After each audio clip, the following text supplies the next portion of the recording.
All right, just for everybody who is going to join in later, it is August 10th, I think. It's Wednesday. I never know the actual date or the day of the week when the kids aren't in school.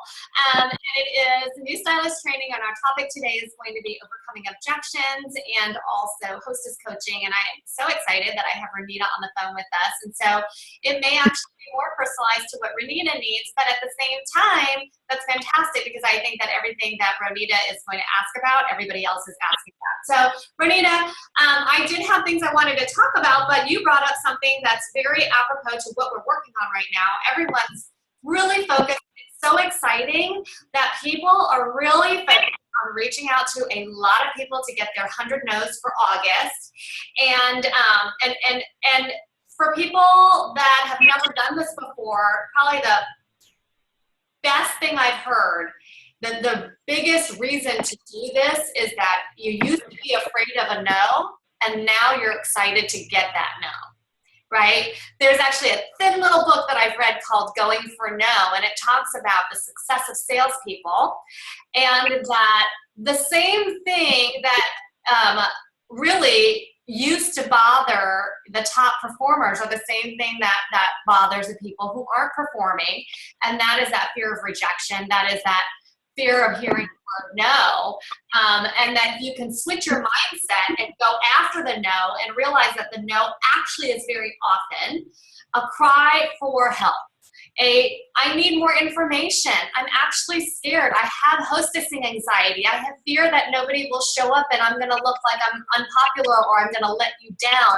All of those things, if you realize that a no often is actually maybe, kind of, I kind of am interested, but it's disguised as a no because it's a lot easier just to say that. You know, it's a lot easier to do that than to admit our vulnerabilities.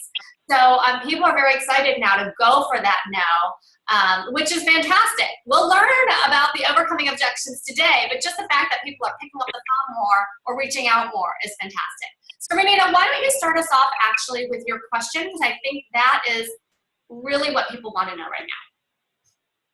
Sure. So as I mentioned, I've been working on my no worksheet, and now looking back at kind of my notes where I write in my follow-up needed. And I haven't been getting so many no's as far as following the 100 no concept, but what I've been getting is almost a no response, no, not right now, and one, of course, other that I've heard from many is, you know, later or closer to the holidays, but without a confirmation. Okay. So I wanted to say it's a big, that, by the way, the one that says not right now for the holidays, that's a no. Because you are going for 100 no's in the month of August. So if it is not right now, like it's a not right now, but it's considered a no. Does that make sense to you? Like if the person I could be interested, but like not in August, not in September, can we wait until the holidays? That is a no for right now. Gotcha. Okay, you can go ahead and in your notes, because it gives you a little section of like writing down notes. What do you need to do to follow up? You can write down all that information, and you can even check off that it's a not right now, but that is considered a no. Anything other than a solid yes with a date is considered a no. And I'll tell you how to handle the no responses. Are you ready?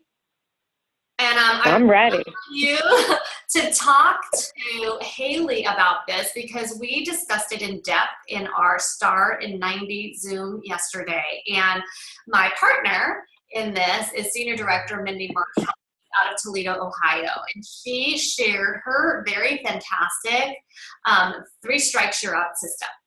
She does a warm up, right? Or just reaches out real quickly and just says to somebody, hey, a lot of you, the new line is out. Oh my God, you know, you love it. And the kids are starting school soon. You must be doing some back to school shopping. Why don't we do a, you know, back to school shopping for mom? Is it just for kids night out kind of thing?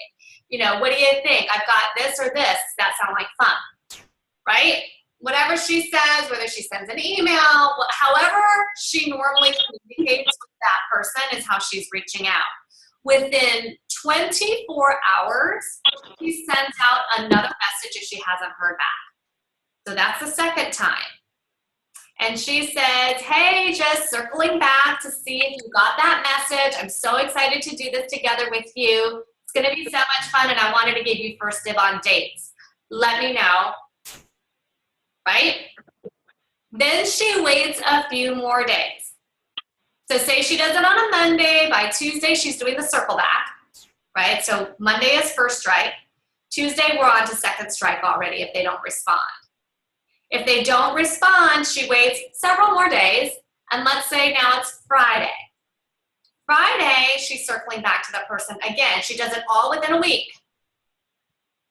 And Friday is, hey, just want to touch base with you one last time. Want to make sure that you saw all this. You know, there's a $50 hostess bonus this month, and that is the reason why I'm so persistent in making sure you saw this, because I know how much you love this stuff. If now isn't a great time, if August doesn't work for you, that's cool. I totally get it. I hope you have a great rest of your summer. And let's stay in touch. I'll make sure I reach back out to you in a few months. So she's leaving that person hey, just want to hear back from you one way or the other. If now doesn't work, that's okay. Just let me know. And and if that's the case, no worries. Let's stay in touch, and I will get back in touch with you in a few months. So she's kind of leaving it as, I want you to get back to me. I want you to tell me yes or no. And if now is not a great time, I'm letting you off the hook, and I'm leaving you feeling really good and warm and fuzzy for when I reach back out to you in a few months. Does that make sense? So that is how she handles the no responses. If after that third outreach, she still hears crickets, it is considered a no. Do not be discouraged by these no responses because, I used to think of myself as being one of the most highly responsive people, and that excited responsiveness was actually wearing me down because whenever I would get an email from somebody, I would respond right away. Well, then it wasn't just email anymore. It was email and voicemail. Then it was email, voicemail, and text when I started, joining the whole texting world a little bit late because I used to think texting is just for emergencies. Well, now everybody's like texting you. And then as a leader, I love this app called Voxer, and I'm missing it when people Vox me. And then there's Facebook Message, and all of a sudden, the ways in which people can connect with you are so vast. I need to keep track of who contacted me and through what method. So if I'm feeling this way, I always put how I'm feeling at the most challenging of times. I think if I'm feeling challenged by this right now, if I'm having trouble prioritizing what to respond to right now, then surely, and I'm, quote unquote, an executive level leader, then whoever I'm reaching out to may feel the same way, if not more. And I think if you can lead with that kind of understanding and compassion for people, we won't take it personally, and we won't feel like, why isn't she getting back to me? She hates me. Oh no, this is awful. I can't do this anymore. People don't like me, right? Instead, it's just people are busy. But what you're doing is keeping that relationship alive. You're just in a very happy and nice way, putting yourself out there again, keeping yourself top of mind. I will give you an example. I met a gal who owns one of these blow dry salons. I met her in October of last year. She bought a ton, like $600 worth of stuff. I talked to her about hosting because she had other things on her wish list. And she said to me, I just can't right now. I'm so full up. And she also does acting and singing on the side, on top of owning the salon. And she's a fairly wealthy woman, So she said, but if these gals that you did this sale thing with ever come to my salon to do another one, which one of them is her friend, so would, you're welcome to come join. And I had talked to her about her acting singing thing because that was something I was interested in doing. But realistically, my daughter was in high school. Long story short, I never got back in touch with her other than to check in with her on jewelry. And when the fall collection came out, I knew so much of it would be for her. I did one of my lookbook mailings to her, the one where I just write a quick note slap it onto the lookbook, and I mail it off to her. And I said that I would be calling her soon. It turns out I didn't even call her for like 10 days, maybe almost 2 weeks, probably 10 days. I totally forgot about that whole list of like extra 5 people that I did a secondary mailing to. So yesterday I wanted to call her, but I don't know. I got the same heebie-jeebies everybody else does, where I was like, oh my God, she's a busy businesswoman who also does singing and acting on the side in a children's theater, and what is the right time to call her? And I chickened out. But then I thought, okay, I am big on calling people, but that doesn't mean that's the only way to reach out. So I sent her an email, and I simply said, I'm so sorry. I hope you've had a great summer. I'm really sorry that I haven't been able to keep in touch and that I haven't been able to catch you in a show. And, you know, I was just challenged by so much to do with my daughter getting into high school and running my business. And now that that's all over with, here I am again. I hope you're well. I hope you've had a great summer. I hope that all the Stella and Dot that you bought, you are still absolutely loving. I'm really excited about the fall collection coming out and just wanted to say hello. I didn't even talk about the fact that I said I might have sent a little something to you in the mail, hope you bought it. That's it. She immediately wrote back to me, like within 2 hours, and said, hello, thank you so much. I've been thinking of you. I love the brochure you sent me. You know, would you be interested in talking about doing a trunk show at the salon? So I didn't even have to say anything. I just put myself out there, and she got back to me, and now we're going back and forth. But the idea is all of the stuff that you're doing right now, even if it feels like no one's paying attention and no one cares, trust me, they're thinking, that sounds really interesting. I think I might be interested in that, but I cannot even think about it right now. You know, when the kids get back to school, I'll get back in touch with her. And you know the reality of that is when she wants to get back in touch with you, she's already forgotten, right? Because she's got a priority list, and this is at the bottom of that priority list, even though it's interesting. She may need some more information. By the time she thinks, okay, kids are back in school, I can think again, she's already forgotten it. So you have to put that in your tracker just to say, all right, got no response, could have been overwhelmed, try back X time. Does that help? You might have. Yes. No. Sandy, it does. I took some notes down, and I think what I really liked is the 3 strikes you're out, because I was kind of lost in the follow-up end of it. You know, if there's kind of that silence after reaching out and not really going. I think my hesitation was, you know, continuously reaching out and you know, worrying too much about whether or not they thought I was crazy stalking them or wanting to, you know, find out where they are, you know, and get that answer. And I like the 3 strikes you're out method, because I feel like it's not as pushy as, you know, constantly hounding them for, you know, just that no, or, you know, why aren't you answering me? That kind of response. So. I was gonna say, I really envy you, Ronita, because I do think that culturally there is definitely a difference in East Coast versus West Coast, and I am originally from Taiwan, but spent enough time on the East Coast, and then Hong Kong is like, you know, the New York of Asia.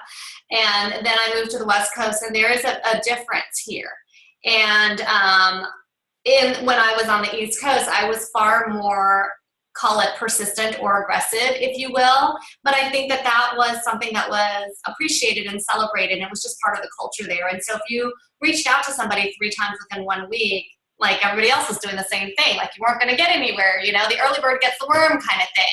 Here in California, I do my first and second outreach within 24 to 48 hours of each other, not quite 24, probably 48. And then my third outreach, I actually wait usually a whole week and then reach out to them again.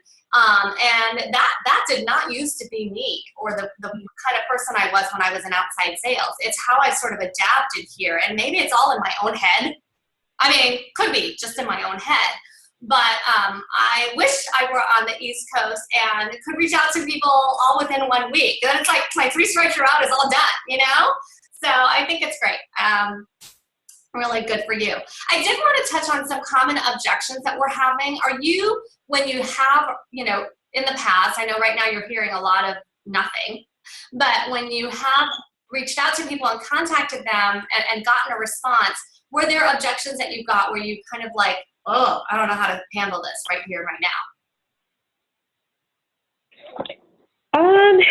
Yeah, of course there has been. I mean, as far as when I'm actually reaching out, whether it be messenger, text, email,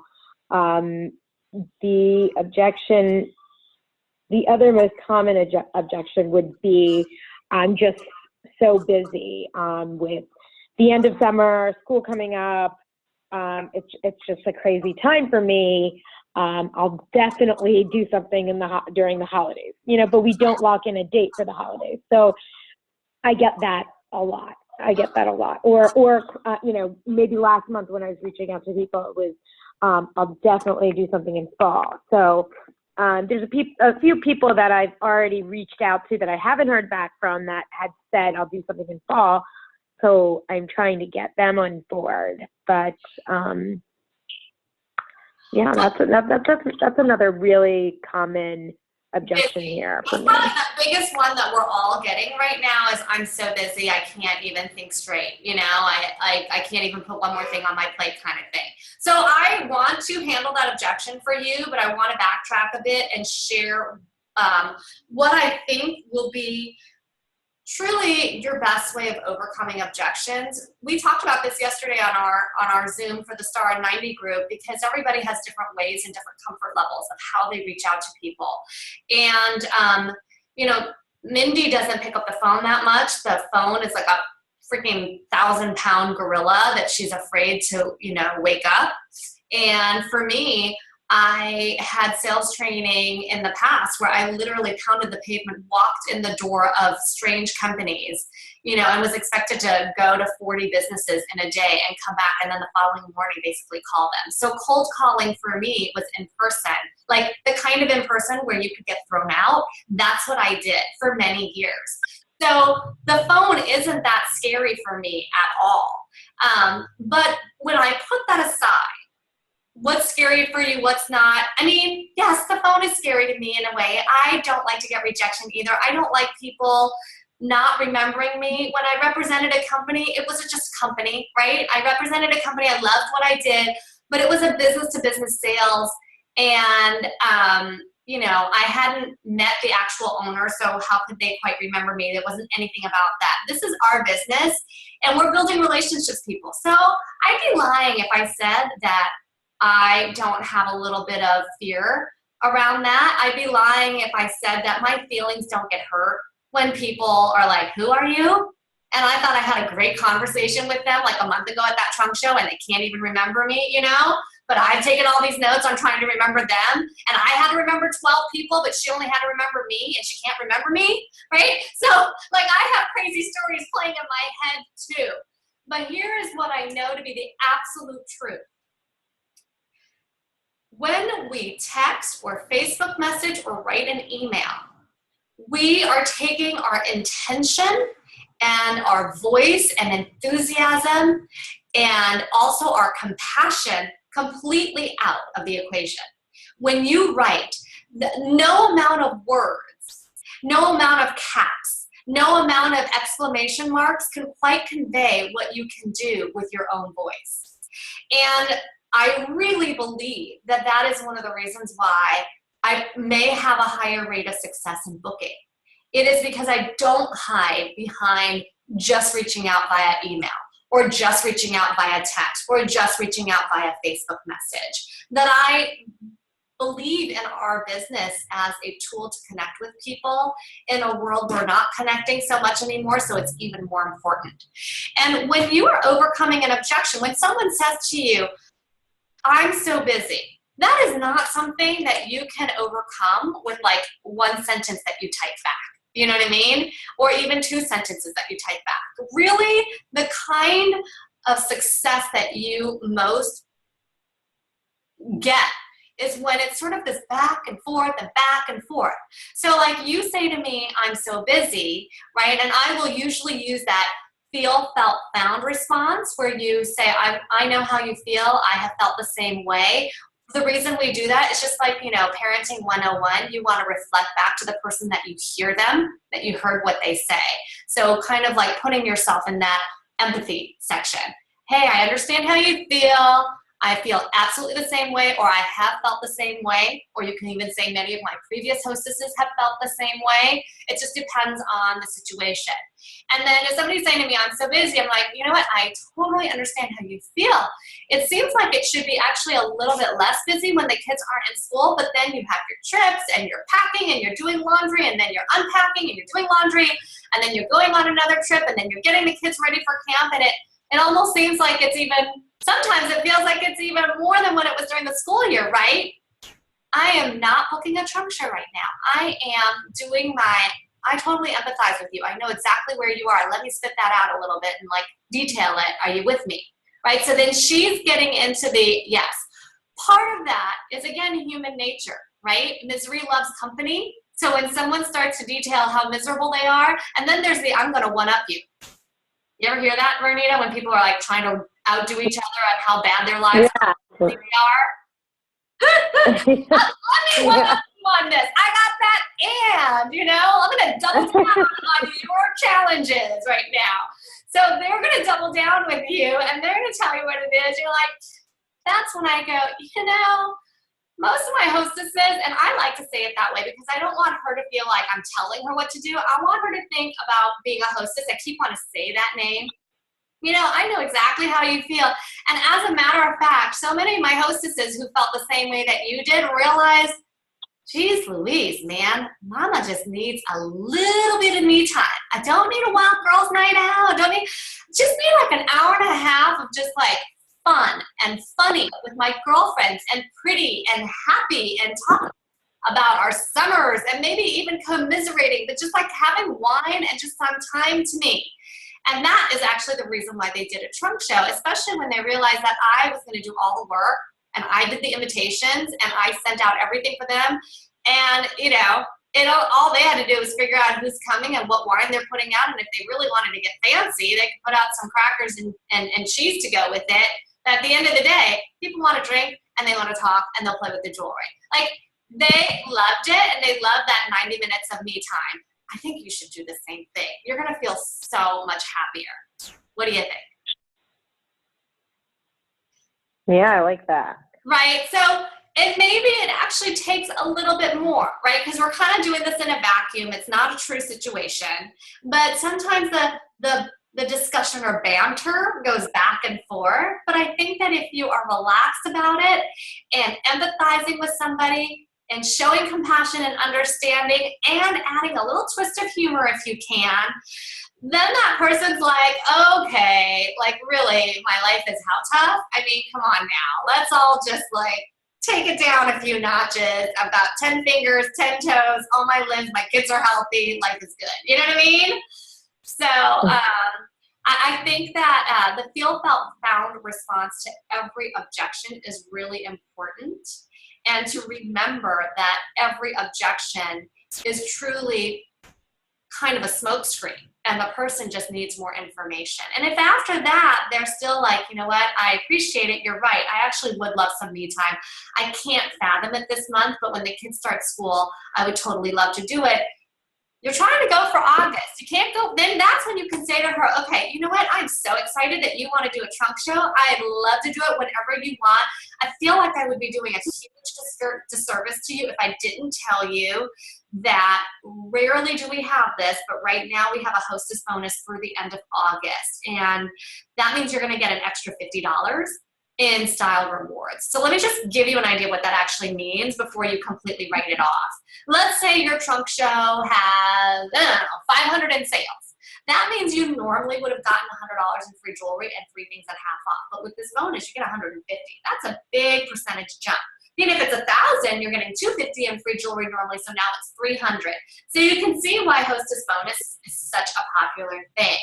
You sure we can't squeeze it in August? And if she says, no, we can't, then you can say, okay, fantastic. So let me ask you real quickly then, what do you love? Do you love a girls' night out? Do you like a drop your kids off at school, drop in for style coffee morning, like coffee and couture, Java and Jules? Or are you more weekend girl? And once she gives you the style that she is, you go nail that date right now for when school starts. All right.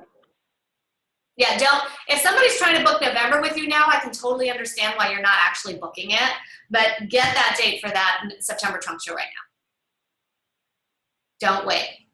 Just solidify and say, all right, you know what, I'm so excited and your friends will be too, and let's go ahead and send that date, let me go ahead and get that save the date out for you so you can let your friends know about it. Does that help? Yes. Yes. I think that helps, especially because that the closing on the date is what I feel like I need to lock in. Okay, I get it. By no means am I swaying away from August and booking it, but I feel like the majority of my reach ups have been, this is a good time, call back in September or October, or being even more vague is saying holiday or fall. So it's been, and I've been hesitant. I'm not going to say, I've been hesitant in finding like that lockdown. I think being really up on what's happening in the Stella and Dot world is so important to our booking success. Truly, I can talk a hostess into booking any month by my excitement level of what's happening that month. And it could be a seasonal thing. It could just be, oh my God, a Halloween theme would be so fun. The whole month of October is great for a Halloween theme, So it could be a themed thing. It could be holiday shopping. What do we have coming in September that's so exciting? I mean, we can start taking pre-orders theoretically in the middle of August, but September, we are going to have covet items for them to see. So if somebody says, when school starts, that'd be fantastic. And you can then right then and there say, well, I am so excited to share this with you. I didn't want to talk about it yet because I don't actually have the items in hand yet, but in September I will. We are coming out with real gold and diamond necklaces. Stella and Dot has never carried real before. And beautiful, beautiful leather bags. Really, it's a special collection within Stella and Dot for the much more discerning client. And your friends are going to love it too. In fact, I would love for you to be my debut hostess for that. How swanky would it be to be the first of all your friends to show off Covet by Stella and Dot? Let's go ahead and do it. I've got this date or this date.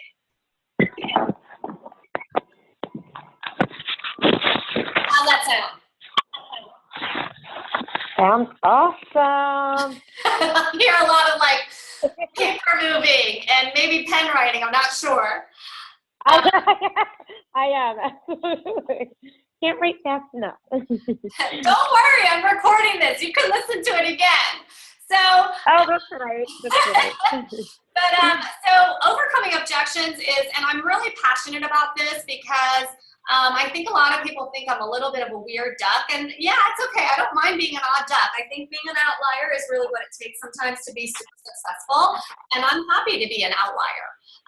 But I also remember that once I started to see money coming in from this business and realized what the potential was and wanted to do more, feel more accomplished, feel excited, have a sense of purpose, and earn more money, I made a very specific, and I remember the moment when I decided, and I think it was about 3 months into the business, and I realized what was possible, maybe after my 3rd month, and I decided, okay, you know what? Let's not mess around anymore.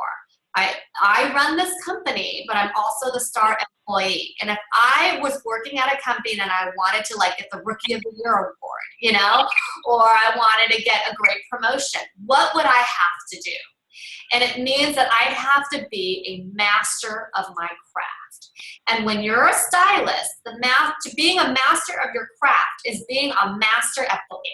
Am I right? Yeah. Yep, you need to be a master of booking. And being a master of booking means that you actually have to be a master at overcoming objections. And there is no way to be a master at anything without doing it repeatedly over and over and over again until you build that muscle memory where it just rolls off of your tongue fairly easily. So I went back to my sales 101, things that I learned back when I was in outside sales. We drilled overcoming objections in 2 days of training and role playing. Literally every afternoon. Morning was product information, and every afternoon we literally went through the top 10 objections that we got. We wrote down in our own words how to overcome those objections based on what was taught to us so that it felt right and it felt authentic to what we said. I mean, they kind of gave us a script, but sometimes the script just didn't. Oh, hold on one second. Romeo. No. Sorry, he was biting my lampshade. Not okay. But anyway, it is about being a master of your craft. And so we practice overcoming objections. We role played, which is really nerve-wracking. You're in a room with a bunch of other brand new, representatives, new salespeople. You have no idea. You're just meeting each other. It's kind of like a pledge class, right? And all of a sudden, like, you have to drop all your inhibitions and actually, sorry, Romeo, you are getting thrown out of this room because you can't be a good boy. So, bye-bye. Out you go. No. Okay, sorry about that. So I got really good at that with Stella and Dot. I wrote down, I'm so busy right now. I wrote down, my place is too small. I'm not sure I can do it because it's just so tight. I wrote down, I don't have any friends. I wrote down, I don't know if anybody will come, which is the same thing as I don't have any friends. I wrote down, what if nobody buys anything? I wrote down, I feel really funny asking people to come to my house to shop. I started when the recession had really hit, I started in 2009, right at the beginning. So that was an objection I was hearing back then. I feel funny about asking people to come to shop when the economy's so bad. So all of these objections that I was hearing and getting nervous and having my heart race and having my hands shake and feeling like, oh God, if I replayed that conversation, there was me just going, I didn't like that. So the only way to get better was to write down all the objections, figure out what my answer was going to be using the feel, felt, found, and then repeatedly practice it. So I practiced it in front of the mirror. I practiced it into a digital recorder so I could play it back and hear myself. It doesn't take a heck of a lot of time to get good at it. Plus, it was going to be right in front of me on my desk as I was making my booking calls. So I would call people, and if I got my objection, I'd do a quick glance, and I had already highlighted the objections and then the answers right underneath them, so I could quickly flip the page if it wasn't on that page, or 2 pages right there. I'd find the one, and I'd be like, okay. And I kind of had my script just to help me out if I needed it, but I had already worked on it fairly enough that I was building a little bit of muscle memory. And then the rest of it came from just repeatedly doing it again and again and again, and realizing what you're realizing now, which is that it might take me 10 outreaches to get one yes. Maybe it'll be 11. Sometimes it's 15. Other times it's only 8. But on average, it would take about 10 for a rookie like me at that time. So I just thought, all right, well then, do 10 calls today. Let's do 10 calls again tomorrow. I'm just going to work on it until I book chunk shows and get better at this. I literally looked at it like that. I'm going to become a master at my craft and not, I'm going to book so many trunk shows, or I'm going to earn this or whatever. My goal was always to book 6 trunk shows every month, to have 6 trunk shows on my calendar, which meant that I had to book about 7 to 8 to make sure 6 of them actually helped. But that's what I wanted for the earnings. I had a new why, which was to stay in San Francisco. I had to be the one to earn the private school tuition. So that became a huge why for me. So if that's helpful at all, I really am very passionate about this. I don't think you can get good at overcoming objections until you realize that you have to learn the answers, practice them until they're memorized, basically. So that, I would give you that. If somebody says to me, I don't know who to invite. Again, you can use the feel, felt, found response so easily. Really? I mean, for me, I'm really big on like helping people through whatever their vulnerabilities are. So I'm like, you know, you're not the first one to say that to me, but I'm so surprised to hear that from you. I mean, why do you think you don't know anybody? And then I hear what she has to say, because a canned response is not going to be okay for every person on that one, right? I mean, I don't want to play psychologist to her all day, but at the same time, I kind of want to know, like, where are you coming from? You know, maybe she just moved here months ago, and then that's very valid, right? So if she says, well, you know, I only have the same handful of friends, and I was like, oh, you know what? That is so interesting. I totally understand how you feel, because I've had actually quite a few hostesses who said the same thing to me. So the great news is what they found was when I spent some time just brainstorming with them and throwing some other options out, they realized they knew so many more people than they originally thought. And may I also say that I think a part of this is you thinking that I expect you to have like 15, 20 people at your trunk show. And really, I want you to know that I do trunk shows big and small all the time. The smaller ones are more intimate. The bigger ones are more rowdy. We can do anything you want. So if I spent some time with you and just like brainstorm people you knew, and we got people to invite their friends to come, is there any other reason why you wouldn't want to do this and have so much fun with your girlfriends playing with all this jewelry?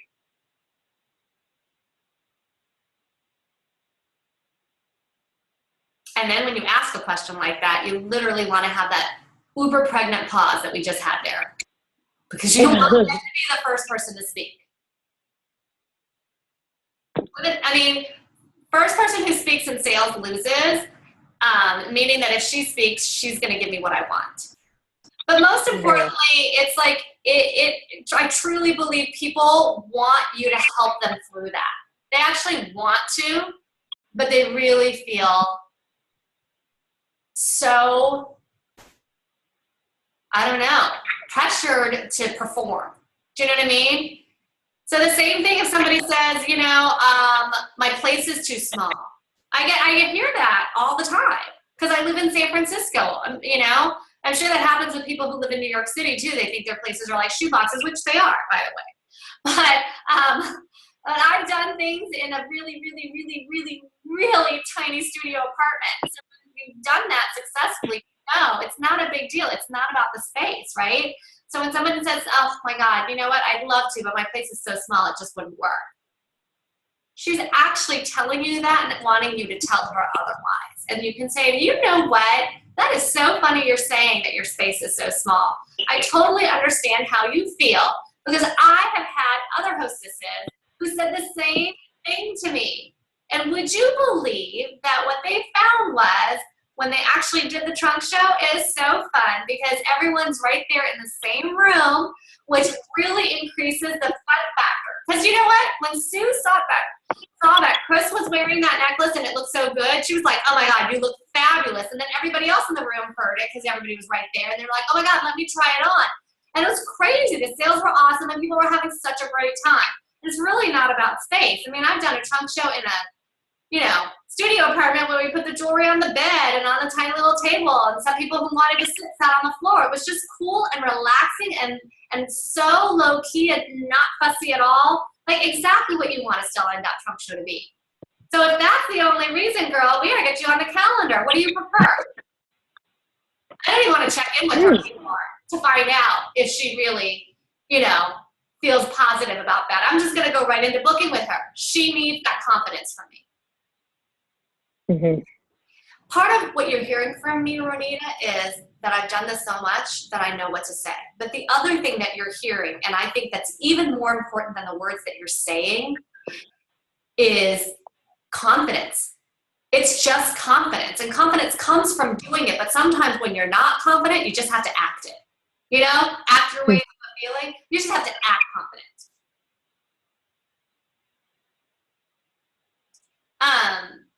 All right. Enough of overcoming objections?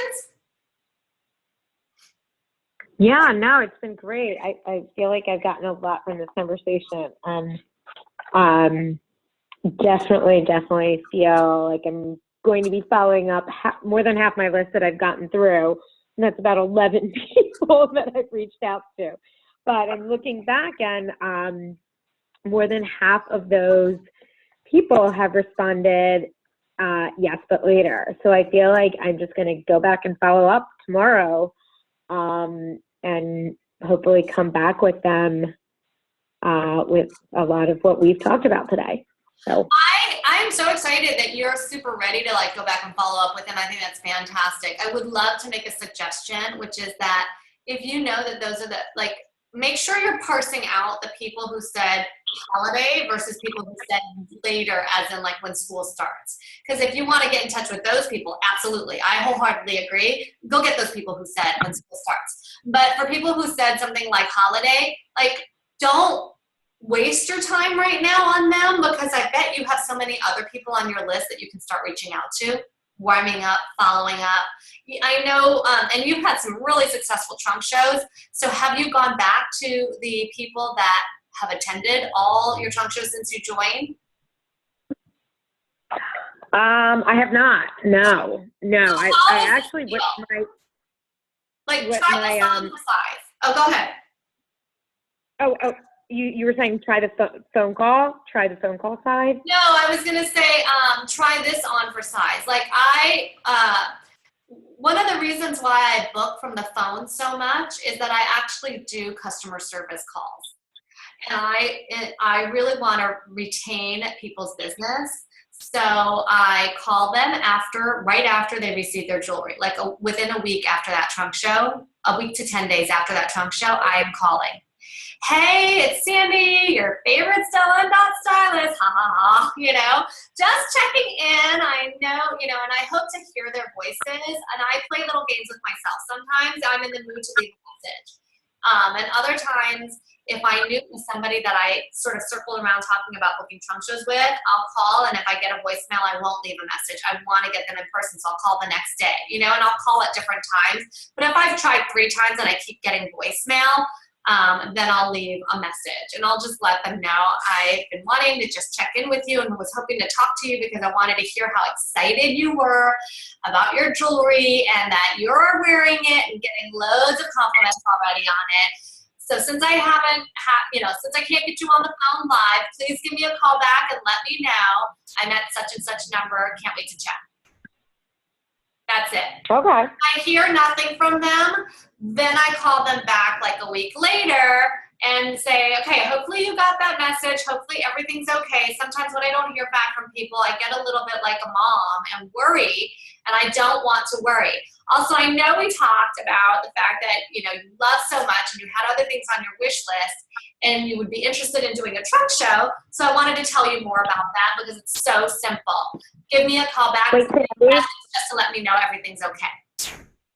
Really quick. Okay. So with following up, since I haven't gone through everyone in the past trunk shows, I did follow up on those that were interested in hosting, and many of them did host, but there wasn't, there was a handful, but regardless, I didn't follow up on those that didn't want to host or just kind of shoved it under the rug kind of comment.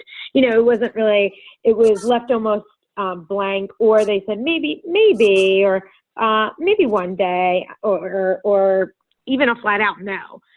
Are you suggesting I call every single person, or kind of the ones that I remember were hesitant? Or I'm suggesting you call everyone. You know why? Because how else are you going to get 100 no's? Right. So, and here's the other thing. Don't forget that you are building a business here, and customer retention is one of the hardest things going on right now in business.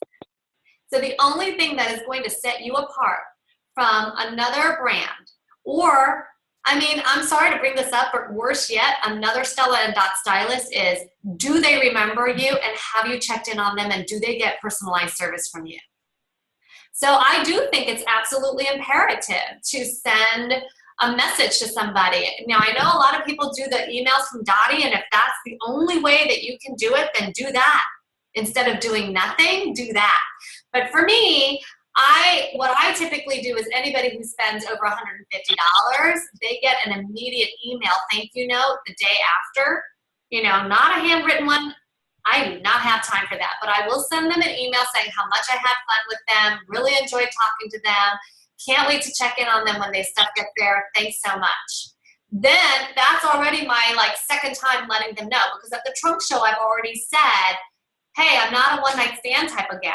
You are going to hear from me after you receive your jewelry, so don't pretend you don't know me, okay? You know, and then I send them that email if they spent over 150, and then I call them up afterward, and they're already expecting my call based on that then. Now, it's their choice if they don't want to talk to me or don't want to pick up, but at least, you know, I'm following through, and it's a way that I also stay accountable to myself, because I've already told them I'm going to do this.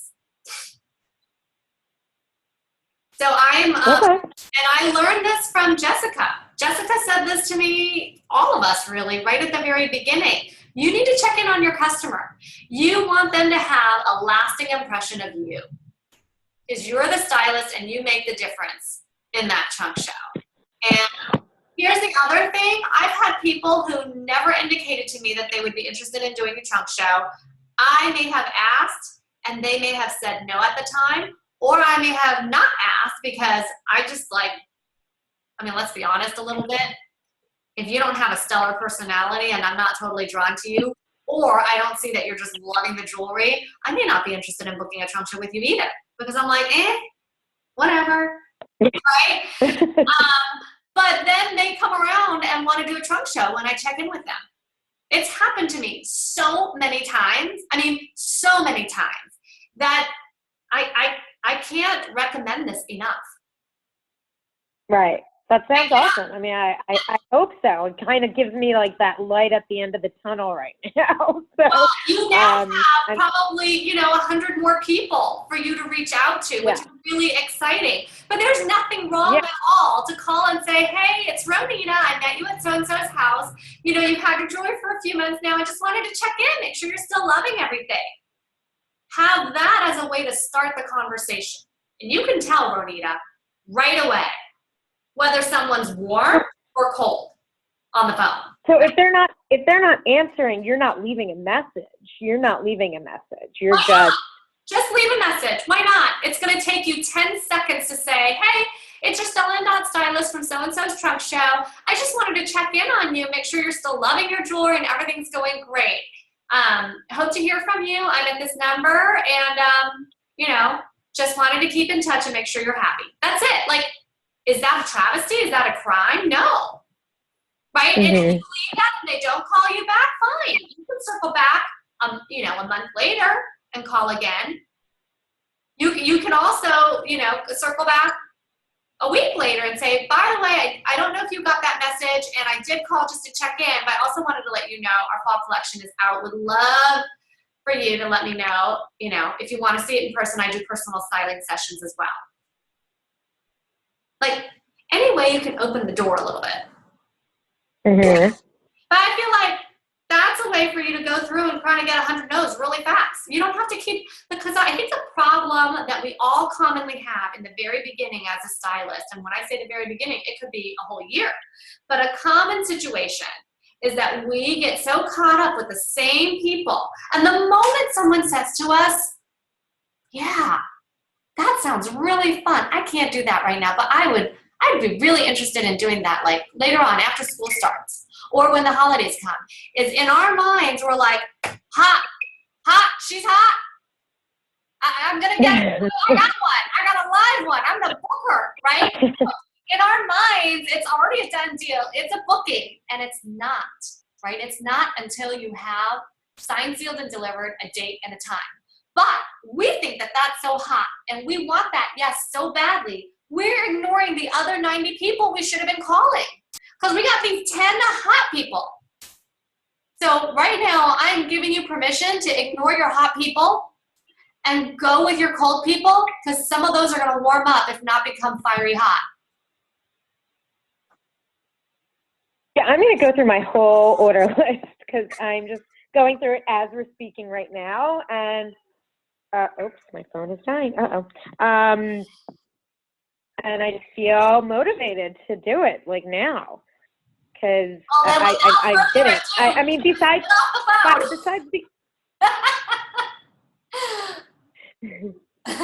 Yeah, I mean, the initial follow-up was always great, and I always had good response. But I'm just looking, and the brunt of my orders were June and July, and so early July. So I don't, I think it's time that I reconnect with everyone. So Good. that's actually.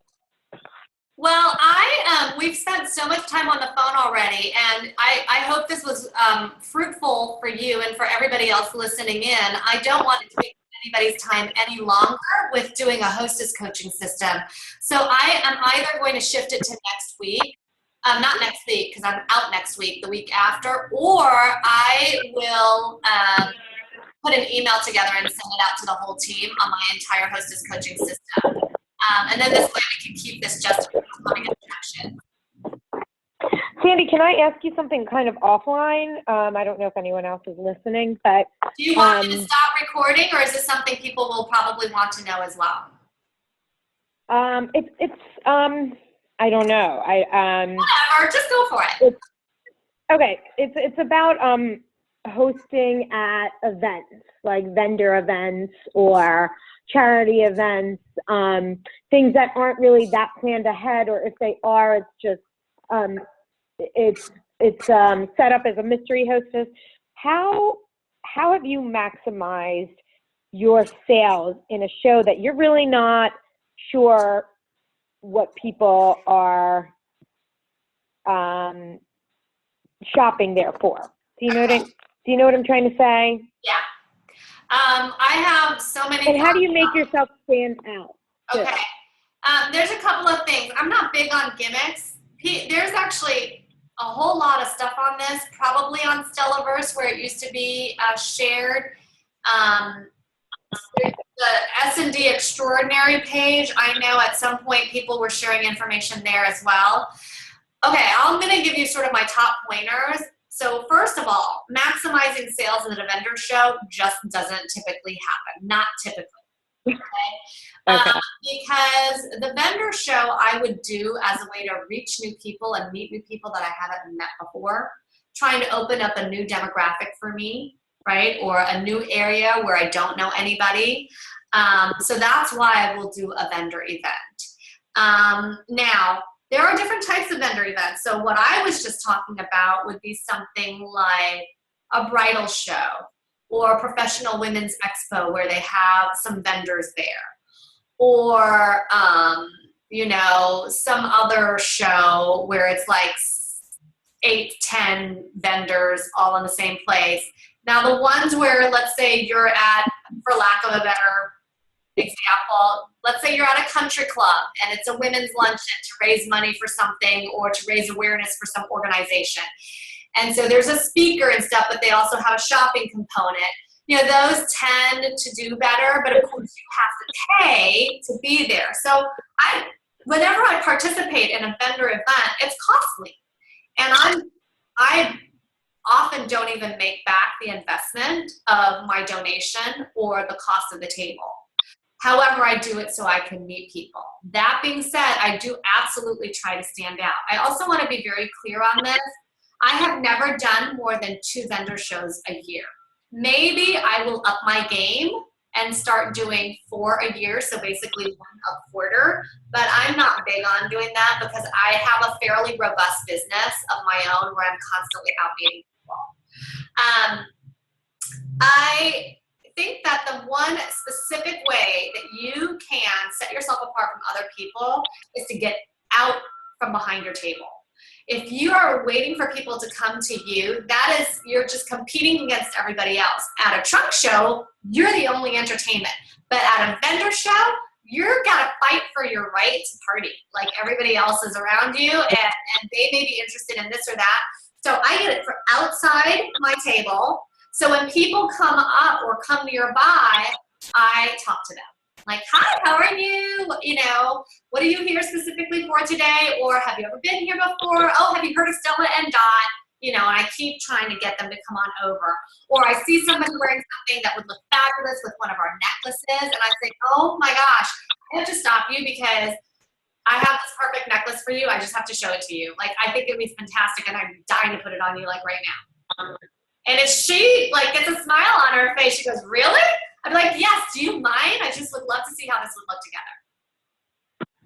Right, so you're engaging with the people, you know, talking about selling that, and if you can, getting the product on them as they're coming through. Now, people, when I say gimmicks, I'm not big on gimmicks. I don't do some Wheel of Fortune game. I'm not doing some party packets. I know other people do too, but I have done these so many times. I've seen people do the packets, not do the packets, and at the end of the day, whether they win something that has a ring pop inside it and something tied up with pretty ribbon with 2 chocolate kisses inside, or just a slip of paper from you, they don't care. You know, the other thing looks cuter, but at the end of the day, they don't respond to it just as much as they don't respond to this. You know what I mean? So if you're looking to get people's contact information, then I do think it's nice to do like a live drawing right then and there. You know, I'm gonna do a live drawing today. Everybody who comes by and like just fills out some information to let me know like what you think of the jewelry, you know, will be in on the drawing, and I'm raffling off this. And like have the item that you're raffling off. And then what you want is some kind of a slip of paper, you know, it could be a square like this, but basically a ballot. And it has them put down their name, their phone number, their email address. And, you know, you don't have to get their address if you don't want, but I would put that there, get their full address. And because this way you can send them lookbooks, you know. And then you have them check off, you know, interested in getting free jewelry, like interested in, you know,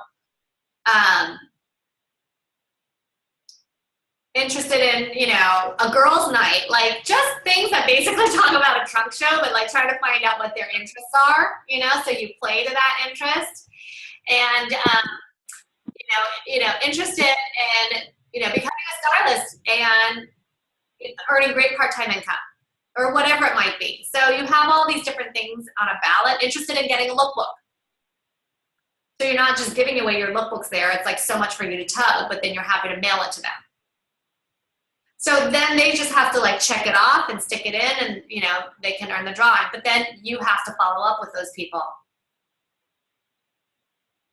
Okay. Is that good? Good. Okay. All good. I love having you on the phone. Thank you so much for joining me today. Thank you. Thank you so right. much. I feel like it's got like a one-on-one sesh, so that was great. Awesome one-on-one session. Now you're going to go and kick some serious booty calling all those customers. I can't wait to hear. Good luck. Yes. Thanks so much, Sandy. All right. Bye, Renita. See ya. Bye.